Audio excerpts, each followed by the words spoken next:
I got so much motherfucking design on right now. Break it down, bring it back, make it clap. I got 3 old thoughts, new block, where that thing. Bitches on my line, and you know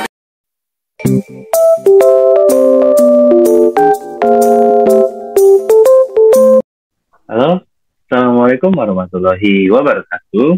Perkenalkan, nama saya Fadil bin Muhammad, mahasiswa S1 Akuntansi Universitas Bengkulu dengan NPM C1C023091. Pada kesempatan kali ini, saya akan menjelaskan tentang persamaan dasar akuntansi pada sebuah toko yang dinamakan Creative Start. Baiklah, tanpa berlama-lama, saya akan memulai dan akan menjelaskannya dengan secara singkat tanpa bertele-tele. Sebelumnya, maafkan ya walaupun namanya Aziza karena ini bukan dari saya. Baiklah, mari kita mulai. Pertama yaitu dengan mengidentifikasi dahulu ilustrasi transaksinya, yaitu pada 1 Februari 2020, Pak Tarno menanamkan modal sebesar 250 juta untuk membuka sebuah toko reklam dan percetakan yang diberi nama Creative Tarno yang beralamatkan di Jalan Ar-Rahman nomor 46 Betul. Ya, itu dan juga lanjut. Berikut adalah transaksi-transaksi yang terjadi yang berhubungan dengan Creative Tarno selama bulan Februari 2020. Kita mulai, di mana pada tanggal 1 Februari 2020, Pak Tarno menginvestasikan uangnya sebesar 250 juta untuk membuka Creative Tarno. Nah, ini dengan transaksi yang pertama ini, di PDA-nya akan kita catat sebagai kasnya yang bertambah sebanyak 250 juta. Dan juga pada modal pemiliknya akan bertambah juga sebanyak 250 juta. Karena Pak Tarno tadi sudah menanamkan modalnya untuk membuka Creative Tarno ini. Lanjut, pada tanggal 2 Februari 2020, transaksi yang terjadi adalah Pak Tarno menyewa sebuah ruko di Jalan Ar-Rahman dengan membayar sewa untuk 1 tahun ke depan seharga 50 juta rupiah terhitung sejak tanggal 2 Februari 2020. Nah, pada transaksi kedua ini, di persamaan dasar akuntansinya, maka di cash-nya akan berkurang sebanyak 50 juta karena Pak Tarno tadi sudah membayar sewa ruko ini sebanyak 50 juta. Dan juga karena dia itu ruko yang disewa, maka aset sewa dibayar di mukanya akan bertambah juga sebanyak 50 juta. Nah, ini masih tetap balance ya teman-teman.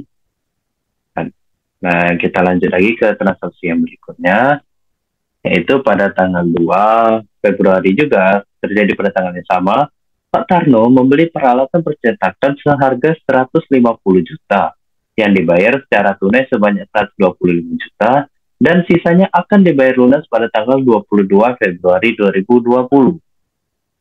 Nah, dengan transaksi yang terjadi, transaksi ketiga ini yang pada tanggal 2 Februari 2020 ini, maka dihitung sebanyak cashnya akan berkurang sebanyak 125 juta karena Pak Tarno baru membayar 125 juta. Ini salah ya, tadi cashnya ini sebenarnya berkurang sebanyak 125 juta karena Pak Tarno tadi baru membayarkan 125 juta.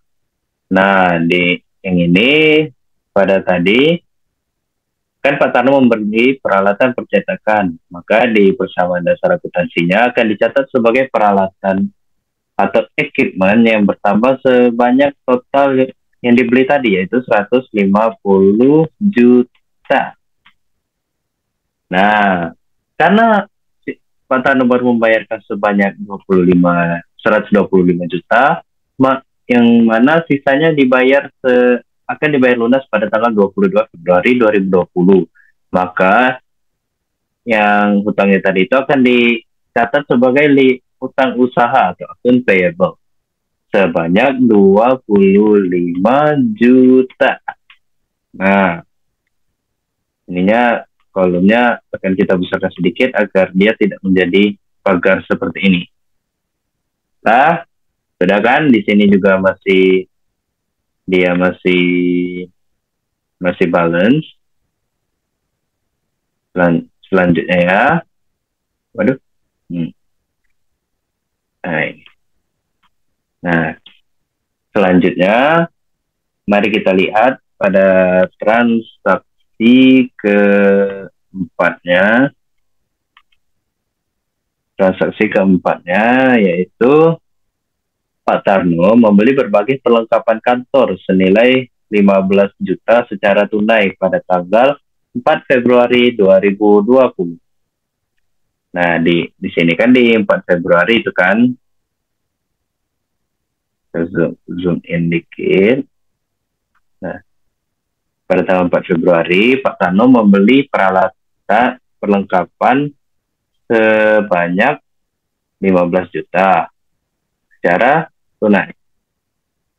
Jadi di persamaan dasar akuntansinya ini, yang mana cashnya akan berkurang sebanyak 15 juta karena Pak Tarno sudah membayar secara tunai. Nah, maka di perlengkapannya ini juga akan bertambah sebanyak 15 juta. Di sini masih tetap balance ya teman-teman. Kita harus tetap memperhatikan balance-nya keseimbangannya. Lanjut pada transaksi di 5 Februari 2020, Pak Tarno merekrut karyawan sebanyak 3 orang dan menyepakati gaji sebesar 2 juta per orang yang dibayar setiap akhir bulan. Nah, karena merekrut karyawan ini merupakan transaksi non keuangan, maka tidak akan dicatat dicatat secara akuntansi.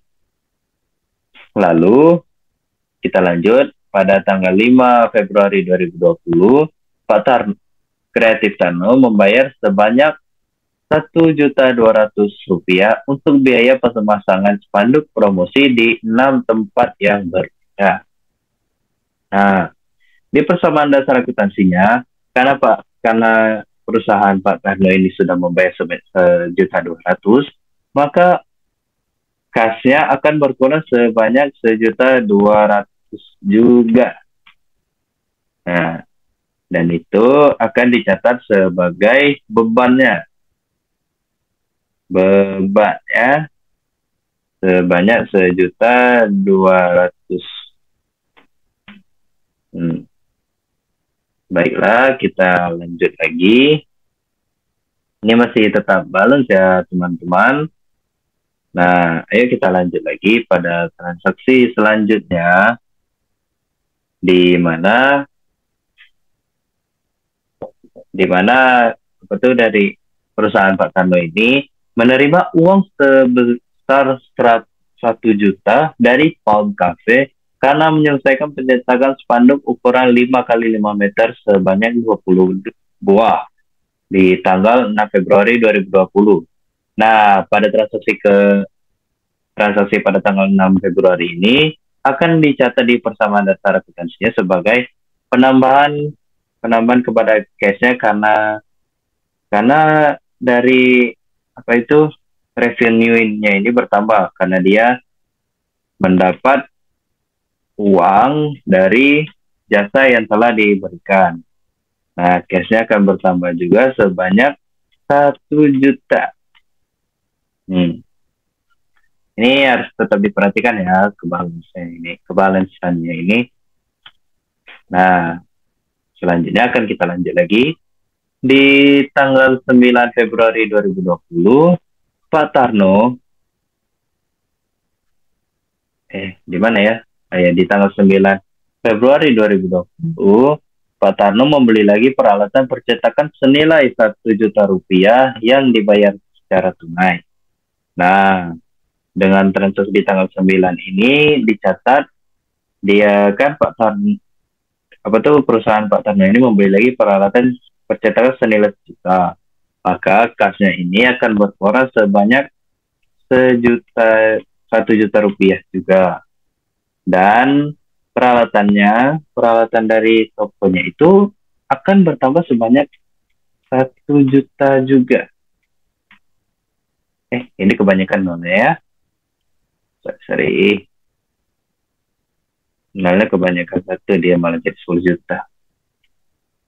Nah, diperhatikan ya, balasnya teman-teman. Selanjutnya, pada transaksi tanggal 10 Februari 2020, Kreatif Tarno menyelesaikan jasa pencetakan banner senilai Rp1 juta kepada Samsul Bakery yang akan dibayar oleh Samsul Bakery pada tanggal 15 Februari 2020. Nah, ini transaksi pada tanggal 10 Februari ini akan dicatat sebagai piutang dari Samsul Bakery tadi ya. Sebanyak Rp1 juta, dan juga pendapatan kita akan bertambah juga sebanyak Rp1 juta.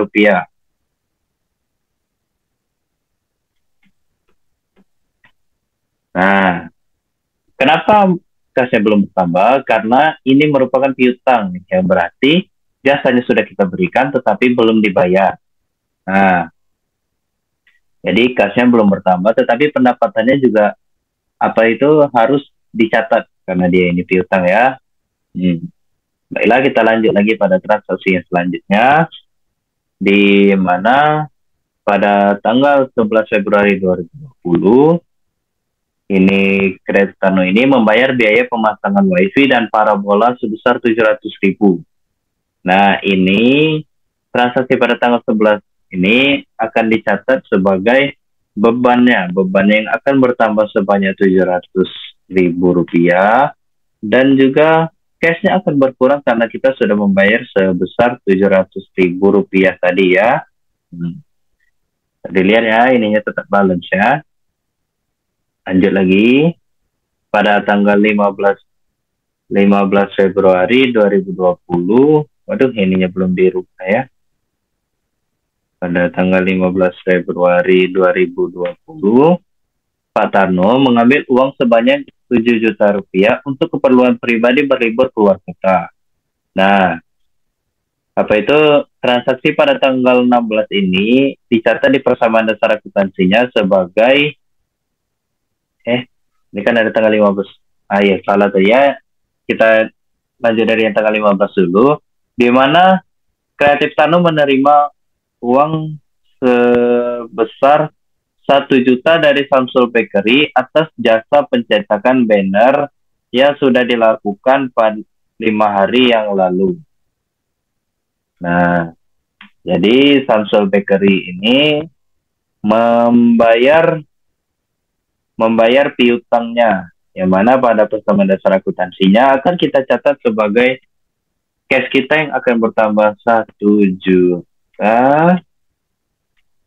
Ini kurang satu lagi nih, tambah 1 juta, dan piutang dari Samsul Bakery ini yang akan berkurang juga sebanyak 1 juta karena dia sudah membayarnya secara lunas, membayar hutangnya secara lunas. Jadi kita tidak memiliki piutang lagi kepada Samsul Bakery. Selanjutnya, pada tanggal 16 Februari 2020, Pak Tarno mengambil uang sebanyak Rp7 juta untuk keperluan pribadi berlibur ke luar kota. Nah, di sini pada persamaan dasar akuntansinya akan dicatat sebagai kasnya yang akan berkurang sebanyak Rp7 juta. Ya, sebanyak Rp7 juta karena pengambilan pribadi ya, atau price kita catat sebagai 7 juta ya, karena Pak Tarno tadi mengambilnya sebanyak 7 juta. Tidak banyak, karena Pak Tarno hanya ingin berliburan sebentar saja ya. Kalau banyak nanti bangkrut pula. Sudah ya, ini 7 juta dia. Kita lihat ininya masih masih tetap balance ya. Baiklah, mari kita lanjut lagi. Di transaksi selanjutnya yang terjadi pada tanggal 21 Februari 2020. Pak Tarno, Kreatif Tarno, perusahaan Pak Tarno ini membayar 25 juta rupiah atas kredit pembelian peralatan percetakan pada tanggal 2 Februari 2020. Yaitu yang ini, yang sisanya ke dibayar lunas ini, dia masih bersisa 25 juta. Dan di tanggal 21 ini, Pak Tarno membayar lunasnya. Di sininya kan tertulis pada tanggal 22. Nah, di sini Pak Tarno membayar pada tanggal 21, membayarnya sehari lebih cepat ya. Nah, karena Pak Tarno membayarnya sebanyak 25 juta, maka cash yang ada di perusahaan Pak Tarno akan berkurang sebanyak 25 juta. Ini kurang satu lagi. Berkurang sebanyak 25 juta. Dan liabilitas atau utang usaha dari usaha Pak Tarno ini akan berkurang sebanyak 25 juta karena kita sudah membayarnya secara lunas. Nah, lunas ya, ini dia jadi habis utang yang dimiliki oleh perusahaan Pak Tarno ini. Nah, baiklah, mari kita lanjut lagi. Di transaksi pada tanggal 22 Februari 2020, 22 Februari, perusahaan Pak Tarno menerima uang sebesar 5 juta rupiah atas jasa pembuatan neon box yang telah diberikan kepada PT Indomarko Prisma Tama. Yang ini kita catatnya sebagai cashnya yang akan bertambah sebanyak 5 juta rupiah. Sebanyak 5 juta rupiah. Nah, karena berasal dari pendapatan atau revenue atas jasa yang telah diberikan kepada PT Indomarko Prisma Tama. Nah, boleh lihat ya, ininya tetap balance juga. Baiklah, akan kita lanjut lagi pada transaksi yang terjadi pada tanggal 23 Februari 2020, di mana perusahaan Pak Tarno ini telah menyelesaikan jasa pembuatan neon box dan spanduk PT Alfamart senilai 10 juta dan baru dibayar sebanyak 7 juta. Sedangkan sisanya akan dilunasi di awal bulan depan oleh PT Alfamart ini. Maka dari itu akan kita catat sebagai cashnya yang bertambah sebanyak 7 juta dan PT Alfamart ini memiliki hutang sebanyak 7 juta yang akan dicatat oleh perusahaan Pak Tarno ini sebagai piutang dari PT Alfamart sebanyak 7 juta dan pendapatannya yang akan kita catat sebanyak 10 juta walaupun yang kita terima ini baru 7 juta.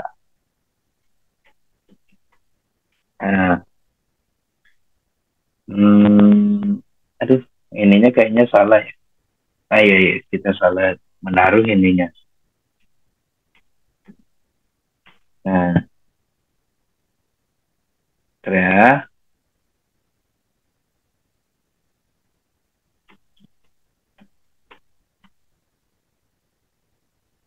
Ini dihapus.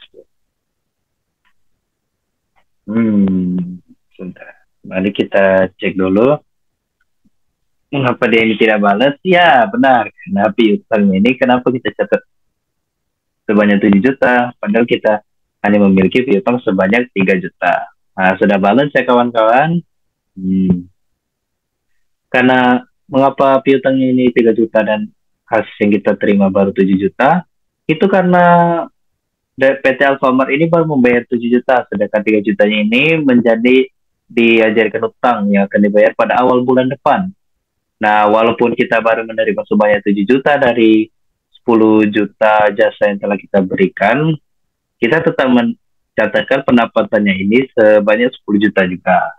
Baiklah, kita lanjut lagi kepada transaksi selanjutnya, di mana pada tanggal 24 Februari ini, Pak Tarno merekrut 1 orang karyawan lagi di bagian cleaning dengan kesepakatan gaji sebesar 1.500.000 yang akan dibayar sebanyak 50% di akhir bulan Februari 2020 dan akan dibayar 100% mulai dari Maret 2020.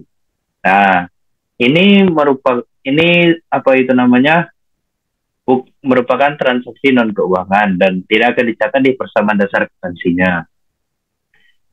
Nah, gajinya ini hanya dibayar sebanyak 50% pada akhir bulan Februari ini. Kapan dia akan dibayar 100%-nya? Itu pada bulan Maret 2020 atau bulan depan. Karena di sini masih bulan Februari 2020. Baiklah, kita lanjut saja ke transaksi pada tanggal 26 Februari 2020, di mana perusahaan Pak Tanu ini membayar biaya jasa renovasi ruang kerja senilai 2 juta rupiah kepada Anugrah Interior Spesial. Nah, di persamaan dasar akuntansinya ini akan kita catat sebagai cashnya yang dikurangkan senilai 2 juta karena kita tadi telah membayar sebanyak 2 juta terhadap kepada Anugrah Interior Specialist. Nah, karena biaya perawatan itu termasuk pada beban, maka bebannya akan kita catat sebanyak 2 juta juga. Nah, seperti itu, perhatian juga ya teman-teman, ininya tetap balance. Nah, kita lanjut lagi. Pada tanggal 27 Februari 2020, perusahaan Pak Tanu membayar biaya listrik, telepon, air, dan lain-lainnya sebesar Rp1.700.000. Nah, ini pada transaksi tanggal 27 ini akan kita catat di persamaan dasar akuntansinya, yang mana cashnya akan berkuara sebanyak Rp1.700.000. Dan karena apa itu dia ini beban ya, beban. Telepon, air, dan listrik dan sebagainya itu dicatatkan sebagai beban 1.700.000. Kita balance ya teman-teman. Nah, yang terakhir, Pak Tarno membayar gaji karyawan kreatif Tarno sebesar Rp6.750.000 untuk bulan Februari. Mengapa Rp6.750.000? Karena Pak Tarno memiliki 3 karyawan yang sudah disepakati akan dibayar gajinya sebanyak 2 juta per orang yang dibayar pada akhir bulan, dan satu lagi karyawan yang dibayar sebanyak 50% di akhir bulan Februari ini, yang mana gajinya senilai 1.500.000, maka 50%-nya itu adalah 750.000. Maka total dari gaji dari 3 karyawan tadi sebanyak 2 juta dikali 3 orang menjadi 6 juta, ditambah juga dengan gaji dari karyawan pada tanggal 24 yang direkrut pada tanggal 20 Februari ini yang hanya dibayar sebanyak 50% dengan kesepakatannya, maka menjadi 750. Total untuk semua gajinya adalah 6.750.000. Baiklah, di persamaan dasar akuntansinya akan dicatat sebagai cashnya yang akan berkumpul sebanyak 6.750.000, dan pada bebannya yang sama sebanyak yang akan dicatat sebanyak 6.750.000 juga. Nah, baiklah, hanya itu saja dari ilustrasi transaksinya. Kita catat ya di sini ya. Kita tambah. Salah.